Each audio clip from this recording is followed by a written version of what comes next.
All right, let's do one more serious thing, then we'll have a little fun. I want to get to sound 9. This is from Euronews. This is Turkish jets. Beginning a couple of hours ago, the Turks have begun conducting operations in northern Syria against Kurdish SDF positions. I believe they're calling this Operation Spring of Peace. Adding to the grotesque cynicism of this, it's been reported that a couple of weeks ago, the United States actually pressured the Kurdish forces to drop their border positions with renewed reassurances that they would not pull out precipitously so as to protect Kurdish positions. Now, I've talked about this a lot on my show. I have a piece called The Annihilation of Rojava, which I co-wrote with Jean Bajlan in The Jacobin. And, a lot of these things are old arguments. I think if you have I think that both the Kurds, because they actually have had a successful and dynamic political experiment, deserve our solidarity and support. I also 100%, and I think a left president would sit with the Kurds and say, obviously this situation isn't long-term and durable. What is the alternative? What is stakeholders need to be brought to the table? Assad, even as he is absolutely a war criminal, and I think, frankly, has an interest. I'm not sure what the response of the Assad government is. On one hand, they are the enemies of Erdogan's Turkey. On the other hand, they've tried since the 60s in varying degrees to remake the ethnic makeup of this part of Syria and de-Kurdify it. So there does need to be a negotiation. There does need to be a recalibration as part of a broader U.S. effort to unwind empire and unwind U.S. presence in the Middle East. But to support a precipitous pullout like this, whose only main upshot is the acceleration of ethnic cleansing and the war crimes of the Turks playing their own regional hegemonic games in the context of a people whose rights they systemically violate.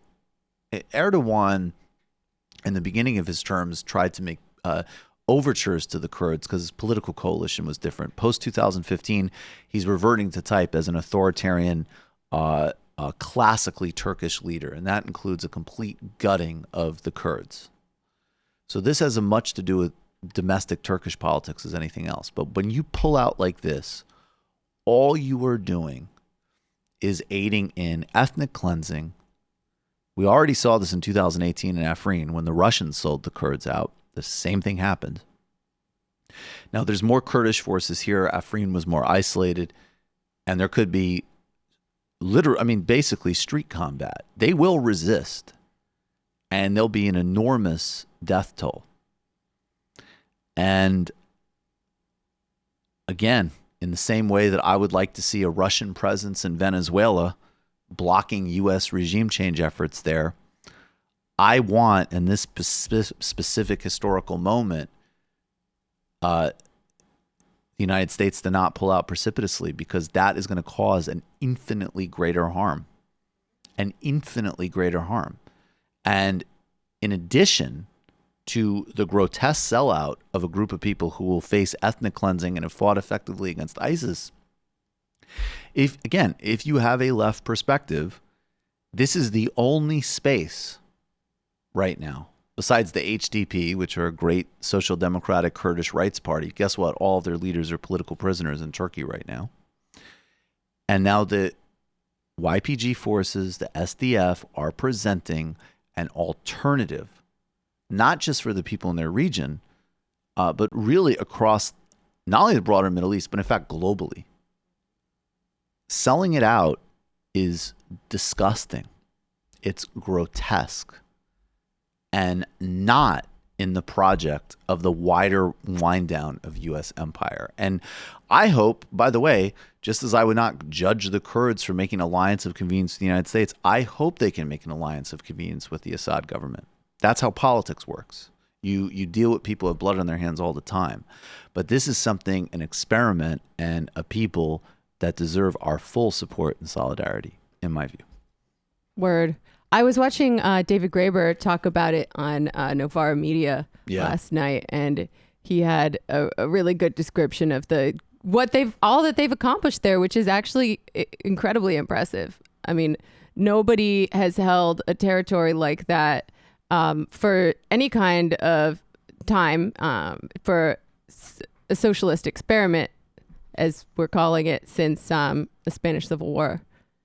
And it's, in this day and age, it's incredibly impressive. And I have no patience for the dumb anti-imperialists, some of whom are Marxist-Leninists, not all, who say, oh, well, we can't make exceptions to U.S. imperialism just to support your favorite revolution. When in fact, if it were a more traditional Leninist indigenous liberation struggle, like as I understand it, that's what it started as, they would probably be all about it. So, well, the PKK definitely has changed its political character significantly, but that's also that's such a dumb frame though that they're making, because we are not.